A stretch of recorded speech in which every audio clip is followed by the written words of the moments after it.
What's up guys, it's Tom here, and today I want to talk about how we can minimize body dysmorphia and begin to like the physiques we have built for ourselves. The goal of today is to provide insights and strategies to support people who may struggle with body dysmorphia. Firstly, I'd like to point out that there are levels to body dysmorphia. So at the extreme level, there's something called body dysmorphia disorder, or BDD. And this is actually closely related to OCD, obsessive compulsive disorder. And if you have this, you probably already know because it'll be the only thing you can think about all day, every day, and you should see a doctor. The body dysmorphia I'm on about today is that low-level body dysmorphia. This type of body dysmorphia has you permanently discontent with your own physique, despite the fact that you can function in day-to-day life. I believe everyone who goes to the gym at some point has had this type of body dysmorphia, or if they haven't, they will develop it in the future. I believe this because it is human nature to compare. So we are naturally going to see other people's rates of progression and compare them to our own. As a consequence of that, we may not like how far we've progressed in the time frame we've trained.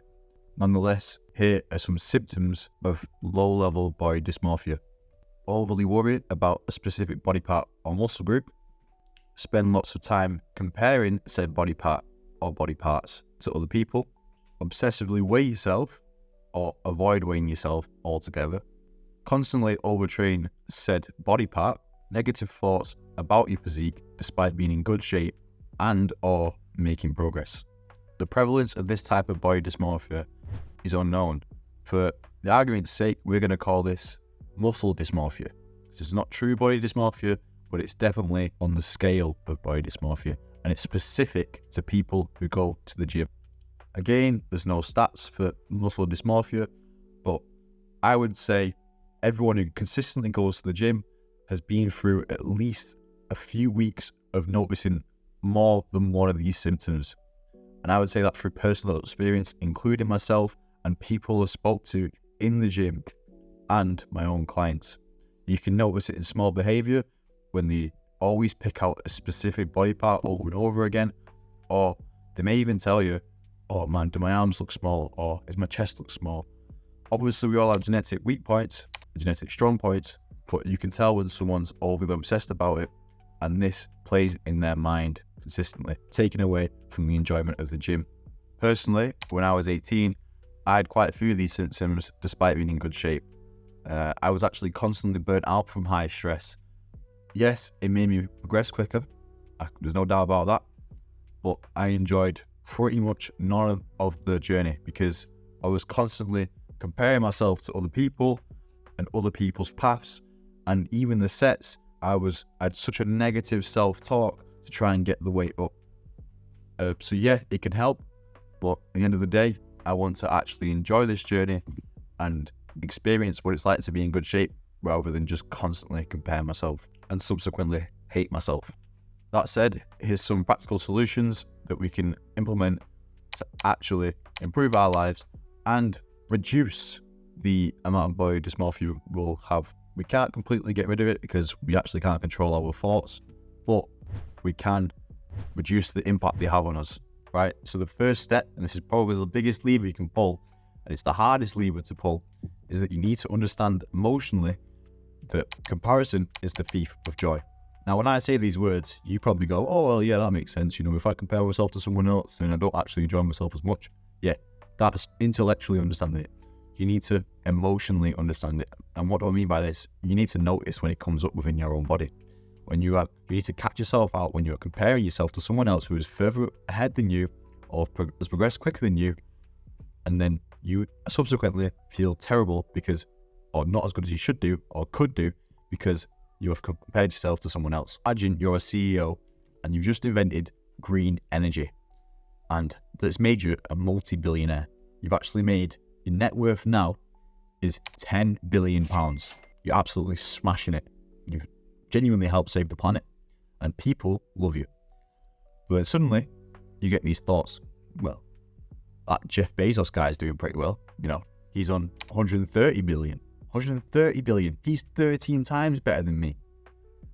And suddenly, in that moment, even though you've done such a good job so far, because you see yourself here compared to Jeff Bezos who's up there, then you actually don't enjoy yourself as much as you could do, or perhaps should do. This is the same for building a good physique. If you spend all your time thinking about the physique you want, you end up not appreciating the physique you have right now. Every time you think about your goal physique, you subconsciously, meaning you're not actually aware of it, but you subconsciously realize that you don't have that physique right now and you feel a sense of lack. It's important to know that comparison doesn't always have to be to other people either. It can be to a physique that you imagine in your own head and completely without influence of anyone else. A physique you imagine in your own head and all you do is think about that physique and how you don't have it at this moment in time. If you actually want to enjoy the physique you have right now, you must have gratitude for the journey. It may take 5 to 10 years to get to where you want to be, right? But it doesn't mean that you spend 4 years looking shit and on year 5 you immediately wake up sick, right? Got the body I want and I'm going to be happy for the rest of my life. It's not how it works. You just make steady incremental progress all the way up until you get goal physique. And even when you get that goal physique, again, it's still momentarily. You will not be in that shape forever. In fact, it is guaranteed to depreciate. As soon as you get past 35, you've probably hit your peak. So any emotional attachment to your physique it's obviously going to result in a negative outcome. You must have gratitude for the journey because the journey is all we actually have. All we're doing is continually improving and trying to better ourselves. And that's it. So at the moment you compare yourself to some illusionary end goal, then the moment you make yourself feel small, which leads me to my second point. The journey is all we have. For that reason, you must take pictures and track progress in the gym. Take pictures every day, every week, but no more than every month. You need to see that you are making progress with hardcore evidence. It probably won't show up that monkey brain and goes, oh, you're looking small and this guy's got better arms and about 3 years in and he had a bigger chest than I did after 3 years of training. Like that sort of bullshit. It won't get rid of those thoughts, but what it does do is it strengthens the human brain, the prefrontal cortex, the bit that makes us human, the most developed part of the brain. It strengthens that to help shut up the monkey brain, or at least override it better. Taking pictures for me really helps, especially when I go through phases of bulking and cutting and my weight doesn't change too much. It might fluctuate between 1 and 2 kilos. Obviously, if I find myself weighing the same, I may just think, oh, I've not made any progress this year. But when I compare the two physiques, the pictures of them, it's clear to see that in one of them, I'm leaner and I've got more muscle mass despite being the same body weight, which helps combat body dysmorphia. Third biggest lever you can pull is to journal. Journaling helps you understand your triggers and cues for negative thoughts. It helps you get deep into your own psyche and understand what it is that causes the anxiety and where does it come from. Is it something deep within your own psyche that makes you want to be better than everyone else? Or is it something deep within your own psyche that fears social exclusion and for that reason you're obsessing about how big your arms are because your mates all have bigger arms than you? You need to get deep into this to help put things into perspective, and when you actually get your own thoughts and feelings down on a page, it can help you see the light. I'm going to put some questions on the screen that you can answer in a journal today.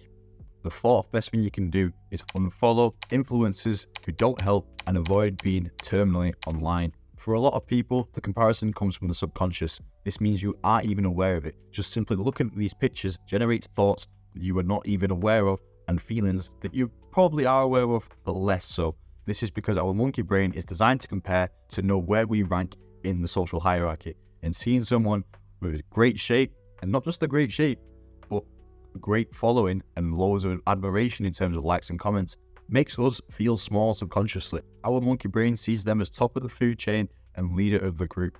I know for a fact this is my biggest cause of muscle dysmorphia when I was 18, because I was just turning online looking at other influencers. Don't get me wrong, they were helpful. They definitely provided some information that helped me progress quicker, but I was constantly, subconsciously comparing myself or even realizing, and as a result, I was feeling a sense of lack. And if you aren't quite mature yet, similar to me when I was 18, then it can have a big impact on your mental health. Just want to be clear, there's nothing wrong with watching them for entertainment purposes only. Someone like Sam Sulek is a great example of this. He does a good vibe, and you do actually become invested in him as a person when you watch his vlogs. And if you want to watch that as entertainment, who am I to tell you to watch what is entertainment? That is fine, that is fantastic. But you must be mindful of the voices and the self-talk and the impact that it has on you as a person. If you like content like this, then please like, subscribe, and comment if you've ever had any body or muscle dysmorphia experiences. That'd be much appreciated. I hope it helps, and I'll see you later.